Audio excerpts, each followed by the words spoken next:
Hi friends, welcome to Vishruta creatives. ಇವತ್ತಿನ ವಿಡಿಯೋದಲ್ಲಿ designer puff ಸ್ಲೀವ್ಸ್ನ ಯಾವ ರೀತಿ ಕಟಿಂಗ್ ಮತ್ತು ಸ್ಟಿಚಿಂಗ್ ಮಾಡ್ಕೋಬೇಕು ಅಂತ ತೋರಿಸ್ತೀನಿ. ಅದಕ್ಕೂ ಮೊದಲು ಯಾರಾದರೂ ನಮ್ಮ ಚಾನಲ್ನ ಹೊಸದಾಗಿ ನೋಡ್ತಾ ಇದ್ದರೆ ಸಬ್ಸ್ಕ್ರೈಬ್ ಮಾಡ್ಕೊಂಡು ನೋಡಿ, ಹಾಗೂ ಪಕ್ಕದಲ್ಲಿರೋ ಬೆಲ್ ಐಕಾನನ್ನು ಕೂಡ ಕ್ಲಿಕ್ ಮಾಡಿ. ಹಾಗೆ ಮಾಡೋದ್ರಿಂದ ನನ್ನ ಎಲ್ಲ ವೀಡಿಯೋಸ್ ನಿಮ್ಮ ಮೊಬೈಲ್ಗೆ ನೋಟಿಫಿಕೇಷನ್ ಬರುತ್ತೆ. ಮೊದಲಿಗೆ ನಾವು ಬ್ಲೌಸ್ ಸ್ಲೀವ್ಸ್ನ ಕಟ್ ಮಾಡ್ಕೊಳ್ಳೋದಕ್ಕೆ 2 ಫೋಲ್ಡಲ್ಲೇ ಹಾಕ್ಕೋಬೇಕು. ಒಂದು ಸ್ಲೀವ್ಸ್ಗೆ ಈ ಕಡೆ ಅರ್ಧ ಇಂಚು ಸ್ಟಿಚಿಂಗ್ ಮಾರ್ಜಿನ್ ಬಿಟ್ಟು ಸ್ಲೀವ್ಸ್ ಲೆಂತು ನಾನು 8 ಇಂಚ್ ಇಟ್ಕೊತಾ ಇದ್ದೀನಿ.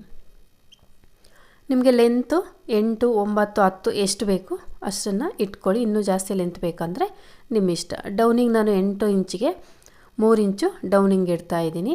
ಲೆಂತ್ ಜಾಸ್ತಿ ಮಾಡಿದಾಗೆ ಡೌನಿಂಗ್ ಕೂಡ ನಾವು ಜಾಸ್ತಿ ಮಾಡ್ಕೋಬೇಕಾಗತ್ತೆ. ನಂತರ ಹಾರ್ಮೋಲಲ್ಲಿ ನೀವು ಆಲ್ರೆಡಿ ಕಟ್ ಮಾಡಿರೋ ಅಂಥ ಬಾಡಿ ಪಾರ್ಟನ್ನು ತಗೊಂಡು ಈ ರೀತಿ ಬ್ಯಾಕ್ ಪಾರ್ಟಲ್ಲಿ ನೋಡ್ಕೊಳ್ಳಿ. ಹಾರ್ಮೋಲು ಡೌನಿಂಗ್ ಅನ್ನೋದು ನೀವು ಎಷ್ಟು ಇಟ್ಕೊಂಡಿದ್ದೀರಾ ಅನ್ನೋದು. ನಾನಿಲ್ಲಿ 7.5 ಇಂಚು ಡೌನಿಂಗ್ ಅನ್ನೋದು ಇಡ್ತಾ ಇದ್ದೀನಿ.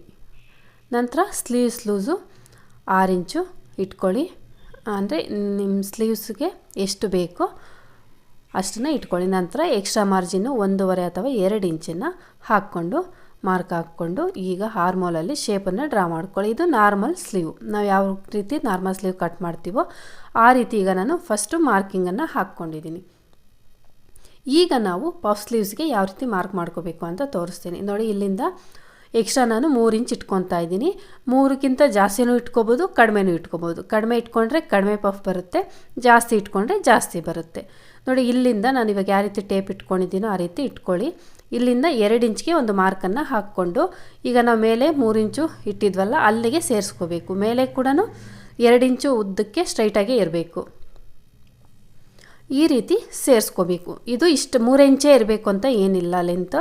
ನೀವು 5 ಇಂಚ್ ಇಟ್ಕೋಬೋದು, ಕಡಿಮೆನೂ ಮಾಡ್ಕೋಬೋದು, ಜಾಸ್ತಿ ಕೂಡ ಮಾಡ್ಕೋಬೋದು. ಇದು ಮೇನ್ ಪಫ್ ಬರೋದಕ್ಕೆ ಇಂಪಾರ್ಟೆಂಟಾಗಿ ನಾವು ಮಾರ್ಕ್ ಮಾಡೋ ಅಂಥದ್ದು. ಇಷ್ಟು ಮಾರ್ಕ್ ಮಾಡಿಕೊಂಡ್ರೆ ನೋಡಿ ಎಷ್ಟು ಈಸಿಯಾಗಿ ನಾವು ಈ ರೀತಿ ಪಫ್ ಸ್ಲೀವ್ಸ್ಗೆ, ಡಿಸೈನರ್ ಪಫ್ ಸ್ಲೀವ್ಸ್ಗೆ ಈಸಿಯಾಗಿ ನಾವು ಈ ರೀತಿ ಮಾರ್ಕನ್ನು ಹಾಕ್ಕೋಬೋದು. ಈಗ ಈ ಮಾರ್ಕಿಂಗ್ಸ್ಗೆ ನಾನು ಕಟ್ ಮಾಡ್ಕೊತಾ ಇದ್ದೀನಿ. ತುಂಬ ಅಂದರೆ ತುಂಬ ಈಸಿ. ಫಸ್ಟ್ ನಾವು ನಾರ್ಮಲಾಗಿ ಯಾವ ರೀತಿ ಬ್ಲೌಸ್ ಸ್ಲೀವ್ಸನ್ನು ಮಾರ್ಕ್ ಮಾಡ್ಕೊತೀವೋ ಆ ರೀತಿ ಮಾರ್ಕ್ ಮಾಡಿಕೊಂಡು ನಂತರ ಎಕ್ಸ್ಟ್ರಾ ನಾವು 3, 4, 5 ಎಷ್ಟು ಬೇಕೋ ಅಷ್ಟು ನಮಗೆ ಪಫ್ ಅನ್ನೋದು ಯಾವ ಸೈಜಲ್ಲಿ ಬೇಕೋ ಆ ಸೈಜ್ಗೆ ಜಾಸ್ತಿ ಮಾಡ್ಕೋಬೋದು ನೋಡಿ. ಈಗಿದು ರೆಡಿ ಆಗಿದೆ. ಈಗ ಇದಕ್ಕೆ ನಾವು ಮೇನ್ ಕ್ಲಾತನ್ನು ಕೂಡ ಕಟ್ ಮಾಡ್ಕೊಳ್ಳೋಣ. ಮೇನ್ ಕ್ಲಾತನ್ನು ಬಾರ್ಡರ್ ಬಂದಿರುತ್ತೆ ಅಂಥದ್ರಲ್ಲಿ ಬಾರ್ಡರು ಸ್ಲೀವ್ಸ್ಗೆ ಬರೋ ಥರ ನಾವು ಕಟ್ ಮಾಡ್ಕೋಬೇಕಾಗತ್ತೆ. ಈ ರೀತಿ ನಾನು ಒಂದೇ ಸಲ 2 ಸ್ಲೀವ್ಸನ್ನು ಕೂಡ ಕಟ್ ಮಾಡ್ಕೊತಾ ಇದ್ದೀನಿ. ಈ ರೀತಿ ಫೋಲ್ಡ್ ಮಾಡಿಕೊಂಡು ಈಗ ಇದ್ರ ಮೇಲೆ ನಾವು ಕಟ್ ಮಾಡಿರೋ ಅಂಥ ಬ್ಲೌಸ್ ಪೀಸನ್ನು ಇಟ್ಕೊಂಡು ಸ್ವಲ್ಪ ಎಕ್ಸ್ಟ್ರಾ ಕ್ಲಾತನ್ನೇ ಬಿಟ್ಟು ನಾವಿಲ್ಲಿ ಕಟ್ ಮಾಡ್ಕೊಳ್ಳೋಣ ನೋಡಿ. ಒಂಚೂರು ನಾನು ಆ ಕಡೆ ಈ ಕಡೆ ಕೂಡ ಎಕ್ಸ್ಟ್ರಾ ಕ್ಲಾತನ್ನು ಬಿಟ್ಟು ಕಟ್ಟಿಂಗನ್ನು ಮಾಡ್ಕೊತೀನಿ. ಯಾವಾಗಲೂ ಕೂಡ ನಾವು ಕಲಿಬೇಕಾದ್ರೆ ಸ್ವಲ್ಪ ಎಕ್ಸ್ಟ್ರಾ ಕ್ಲಾತನ್ನೇ ಬಿಟ್ಟು ಮೇನ್ ಕ್ಲಾತನ್ನು ಕಟ್ ಮಾಡ್ಕೋಬೇಕು. ಆಗ ನಮಗೆ ಹೆಚ್ಚು ಕಡಿಮೆ ಬರ್ದಿರ ಇರುತ್ತೆ. ಈ ರೀತಿ ಎಕ್ಸ್ಟ್ರಾ ಕ್ಲಾತು ಒಂದು ಅರ್ಧ ಇಂಚಷ್ಟು ನಾನು ಬಿಟ್ಬಿಟ್ಟು ಕಟ್ ಮಾಡ್ಕೊತಾ ಇದ್ದೀನಿ. ಈ ಕಡೆ ಕೆಳಗಡೆ ಸೈಡು ಕೂಡ ನೀಟಾಗಿ ಕಟ್ ಮಾಡ್ಕೊಳ್ಳಿ. ಈಗ ಇದನ್ನು ಯಾವ ರೀತಿ ಸ್ಟಿಚ್ ಮಾಡಬೇಕು ಅನ್ನೋದನ್ನು ಕೂಡ ನಾನು ತೋರಿಸ್ತೀನಿ. ಮೊದಲಿಗೆ ನೋಡಿ, ಮೇನ್ ಕ್ಲಾತ್ನ ರೈಟ್ ಸೈಡ್ಗೆ ನಾನು ಲೈನಿಂಗನ್ನು ಈ ರೀತಿ ಜೋಡಿಸ್ಕೊಂಡಿದ್ದೀನಿ.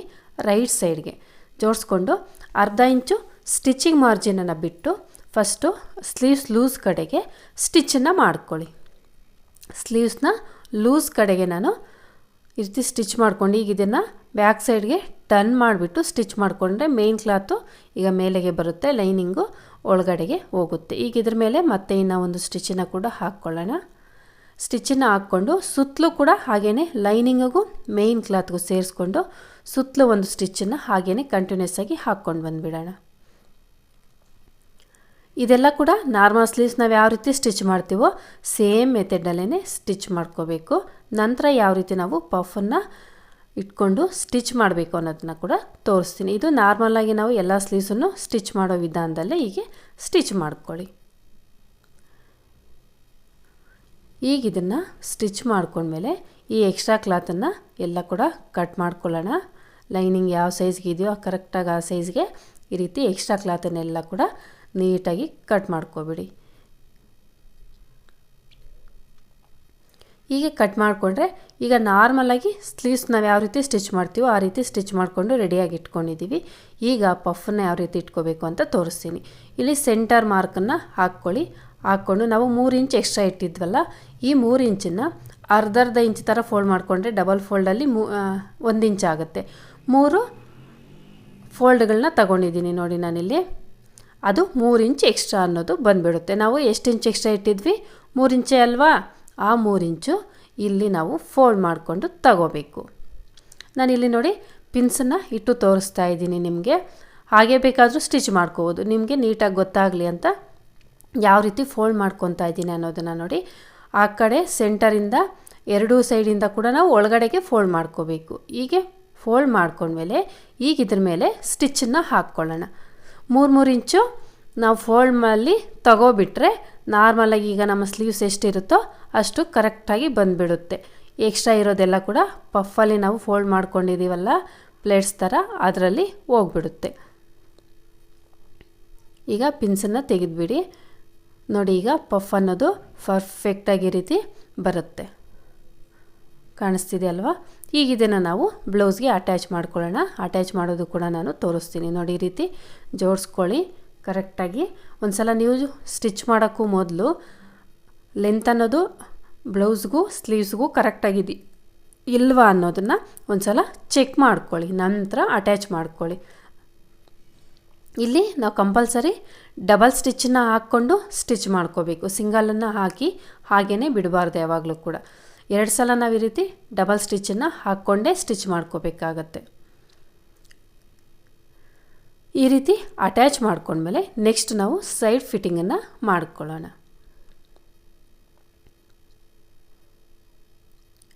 ನಾನು ಡಬಲ್ ಸ್ಟಿಚ್ಚನ್ನು ಹಾಕ್ಕೊತಾ ಇದ್ದೀನಿ. ಈ ರೀತಿ ಡಬಲ್ ಸ್ಟಿಚ್ಚನ್ನು ಹಾಕ್ಕೊಂಡ್ಮೇಲೆ ಈಗ ನಾವು ಸೈಡ್ ಫಿಟ್ಟಿಂಗನ್ನು ಮಾಡ್ಕೊಳ್ಳೋಣ ನೋಡಿ. ಈ ರೀತಿ ಸ್ಲೀವ್ಸ್ ಕಡೆಯಿಂದ ಫಸ್ಟ್ ಎಡ್ಜ್ಗೆ ಒಂದು ಸ್ಟಿಚ್ ಹಾಕ್ಕೊಳ್ಳಿ. ನಂತರ ಮಾರ್ಜಿನ್ ನೀವು ಎಷ್ಟು ಬಿಟ್ಟಿರ್ತೀರೋ ಅಷ್ಟನ್ನು ಬಿಟ್ಟು ಸ್ಟಿಚ್ಚನ್ನು ಹಾಕ್ಕೊಳ್ಳಿ. ಈ ರೀತಿ ಸ್ಟಿಚ್ ಮಾಡಿಕೊಂಡ್ರೆ ಪಫ್ ಸ್ಲೀವ್ಸನ್ನು ಕಟ್ಟಿಂಗು ಮತ್ತು ಸ್ಟಿಚಿಂಗನ್ನು ಯಾವ ರೀತಿ ಮಾಡ್ಕೋಬೇಕು ಅನ್ನೋದು ಈಗ ನಮಗೆ ಪರ್ಫೆಕ್ಟಾಗಿ ಬಂದಿರುತ್ತೆ. ಈ ವಿಡಿಯೋ ನಿಮಗೆ ನೀಟಾಗಿ ಅರ್ಥ ಆಗಿದೆ ಅಂತ ಅಂದ್ಕೊತೀನಿ. ಅರ್ಥ ಆಗಿದೆಯಾ ಇಲ್ವಾ ಅನ್ನೋದನ್ನು ನನಗೆ ಕಾಮೆಂಟ್ ಮಾಡಿ ತಿಳಿಸಿ. ಈಗ ಇದು ಯಾವ ರೀತಿ ಕಾಣಿಸ್ತಿದೆ ಅಂತ ತೋರಿಸ್ತೀನಿ ನೋಡಿ. ತುಂಬ ಅಂದರೆ ತುಂಬ ಬ್ಯೂಟಿಫುಲ್ಲಾಗಿ ಬಂದಿದೆ. ನನಗಂತೂ ತುಂಬ ಇಷ್ಟ ಆಯಿತು. ನಿಮಗೂ ಕೂಡ ಇಷ್ಟ ಆಗಿದೆ ಅಂದ್ಕೊತೀನಿ. ಇಷ್ಟ ಆಗಿದ್ರೆ ಪ್ಲೀಸ್ ಲೈಕ್ ಮಾಡಿ, ಹಾಗೂ ಹೊಸ್ದಾಗಿ ನೋಡ್ತಾ ಇರೋರು ಸಬ್ಸ್ಕ್ರೈಬ್ ಮಾಡ್ಕೊಂಡು ನೋಡಿ. ನೆಕ್ಸ್ಟ್ ವಿಡಿಯೋದಲ್ಲಿ ಮತ್ತೆ ಸಿಗ್ತೀನಿ. ಅಲ್ಲಿವರೆಗೂ ಬಾಯ್.